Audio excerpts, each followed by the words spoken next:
He had spoken about this yesterday.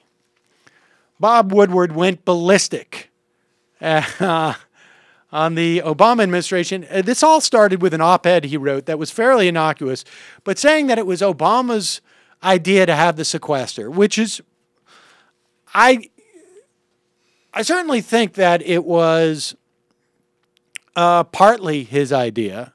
At the very least, it was an idea that was signed off on by everyone involved, and it was an idea that was born out of the Republicans holding the country hostage over the debt crisis. It may have been the Obama administration's idea as a way of resolving it. Sort of an irrelevant point, but the argument that Woodward was trying to make is that by calling for increased revenues as part of a way of getting rid of the sequester, he was moving the goalposts,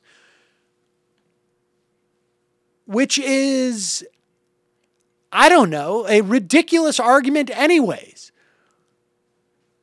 Just the idea of getting rid of the sequester is also moving the goalposts. If people say the sequester's wrong now, they're moving the goalposts because they've already gone into to the end zone. This is what came out of that whole sort of, the sequester was automatically triggered by the failure of a super committee to make cuts to entitlements, essentially, and raise taxes in a way that they thought they'd be able to do it because it'd be insulated from accountability. So the whole notion there's a moving of the goalposts is just sort of ridiculous at the beginning. In the first part, it's a nonsensical idea.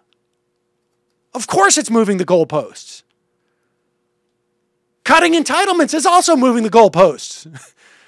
The goalpost was we weren't supposed to cut entitlements. That's why we had them.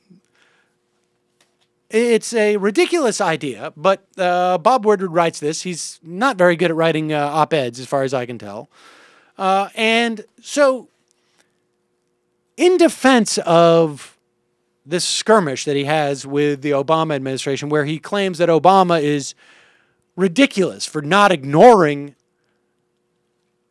agreements and budgets and laws like some of our greatest presidents like Reagan did when he ignored the Boland Amendment and then went and funded the Contras with proceeds from an Iranian arms deal.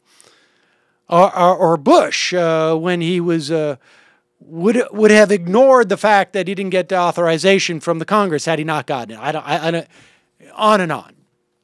Maybe he was thinking about what Bush would do with signing statements. Remember that? Maybe. I don't know. Doesn't matter. Nevertheless, the point is he's saying that the president should ignore the fact that the Congress controls appropriations. So Woodward sat down with the good folks at Politico in the context of this battle he's having with the administration. And he read to them an email that he had, wherein he did the following, according to Politico, and you can see the video. He digs into one of his famous folders, writes Politico. I don't know why Woodward's folders are so famous. I have folders, but apparently his folders are famous. Woodward said the tirade, speaking about that he received a half-hour-long yelling from one of Obama's aides regarding the op-ed piece, which incidentally happens all the time to reporters, was followed by a page-long email from the aide, one of 4 or 5 administration officials closely involved with the fiscal negotiations with the Hill.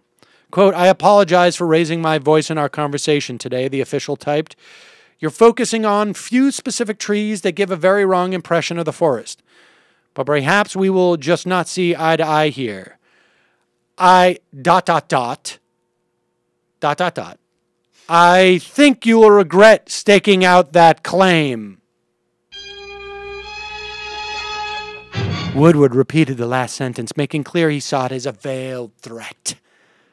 "You'll regret." "Come on," he said. I think if Obama himself saw the way they're dealing with some of this, he would say, "Whoa, don't tell any reporter you're going to regret challenging us." They have to be willing to live in a world where they're challenged, Woodward said. in his calm, instantly recognizable voice. It should have been recognizable. They were sitting across from him when he was saying this. Weird.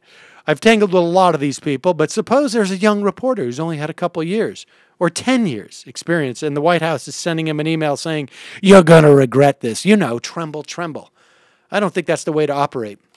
So the right wing has been all a tizzy about the idea that the Obama administration would threaten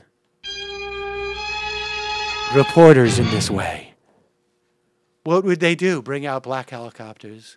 Would they poison him and put him in that same place that they put Vince Foster the last time a Democrat was in office?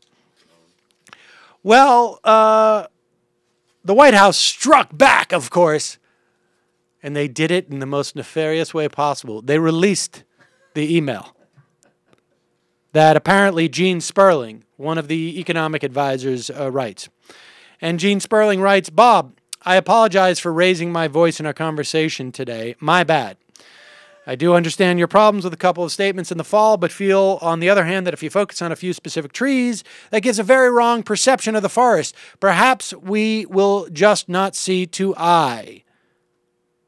And this is where the ellipses is. But I do truly believe you should rethink your comment about saying that the President of the United States is asking for revenues, is moving the goalpost. I know you may not believe this, but as a friend, I think you will regret staking out that claim. The idea that the sequester was to force both sides. That's the threat! As a friend, I think you're going to regret staking out that claim.